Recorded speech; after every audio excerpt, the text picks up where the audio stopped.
Hey everyone, Ken here with Ken's Creations and Chalk Couture. Today we're going to make our third project from the Bee's Knees Chalk Couture story collection. We're going to make this cute little palette frame.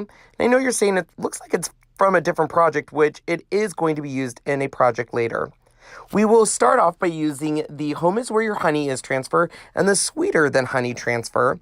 And we're going to position the wreath onto our 5.5 by 7.5 mini palette. This small palette board is so cute, has a perfect white finish. I absolutely love it. And if you watched our other video, you can see where the honey one, I actually painted it with our Forget Me Not. I'll use the black Chalkology paste, put a pretty good amount on, and then remove all excess. We can now reveal that beautiful wreath and then hit it with a cool setting on our hair dryer. Now, you'll see me grab the bee from the Sweeter Than Honey collection. Now, the thing I love about Chalk Stories is it offers 3 transfers, but gives you the ability to mix them to come up with a cohesive story in whatever room. I quickly realized this bee is too small, and I grabbed the bee from the Beehive collection.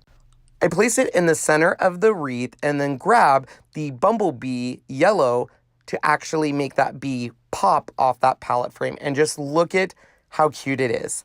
Now we are going to use this immediately in a 4th project out of this series, so make sure to tune back for that.